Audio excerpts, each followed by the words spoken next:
À la une donc, de cette édition, c'est le président égyptien Fattah al-Sisi qui a souligné la grande importance de la coopération tripartite entre l'Égypte, les Émirats arabes unis et la Jordanie et le lancement de l'initiative de partenariat industriel intégré pour le développement économique durable qui incarne l'objectif escompté pour réaliser l'intégration économique arabe. Le chef de l'État a ordonné tous les ministères, mais aussi toutes les autorités compétentes à activer rapidement l'initiative de partenariat, de commencer à mettre en œuvre le projet qu'elle comprend dans divers secteurs, dans la poursuite de l'intégration économique entre les trois pays frères. Le président Sisi a tenu ses propos lors de son entretien hier avec le Premier ministre Dr Moustapha Madbouli. Lors de la réunion, le président Sisi a été informé des résultats de la récente visite de la délégation du gouvernement égyptien dirigée par le Premier ministre aux Émirats arabes unis afin de participer à la réunion tripartite égypto-émiratie jordanienne, au cours de laquelle l'initiative de partenariat industriel intégré avait été lancée pour le développement économique durable entre les trois pays frères. Le Premier ministre Dr Moustapha Madbouli s'est rendu aujourd'hui à Sharm el-Cheikh, accompagné d'un certain nombre de ministres et de responsables pour inspecter les projets de développement qui sont mis en œuvre dans la ville et ce, dans le cadre des préparatifs en cours pour accueillir la conférence sur les changements climatiques COP27 prévue en novembre prochain. Madbouli a inspecté l'aéroport de Sharm el-Cheikh et les extensions qui se déroulent à l'intérieur de l'aéroport international, ainsi que les points d'approvisionnement des véhicules électriques qui fonctionneront pour recharger les voitures lors du sommet sur le climat. Lors de sa tournée sur le chantier des travaux d'extension de l'aéroport de Sharm el-Cheikh en compagnie d'un nombre de ministres,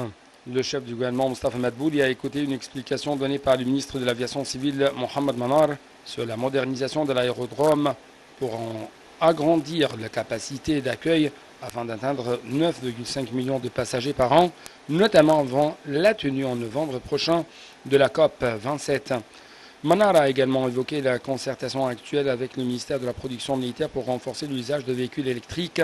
dans les aéroports égyptiens, notamment celui de Sharm el-Cheikh, où sera installé de concert avec le ministère de l'Environnement, centrale solaire.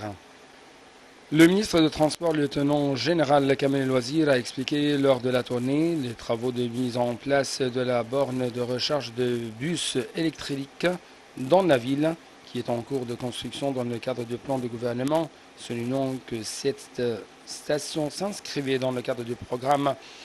d'installation d'un certain nombre de bornes de recharge électrique pour desservir le réseau de bus électriques qui sera utilisé pendant et après la 27e session de la COP 27.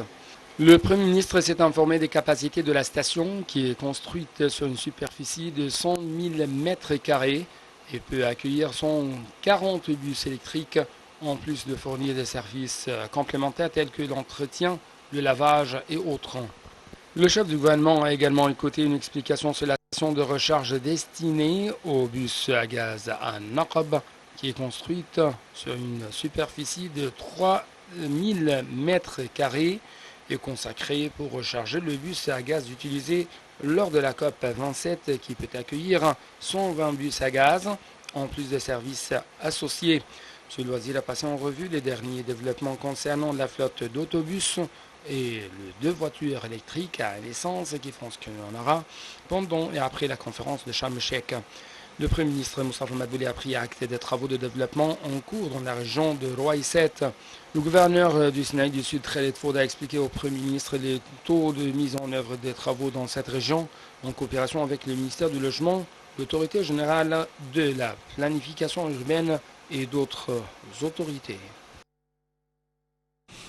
Le PDG de la société égyptienne des satellites EGSA, Ahmed Anis, a annoncé le lancement de son dernier satellite Nalsat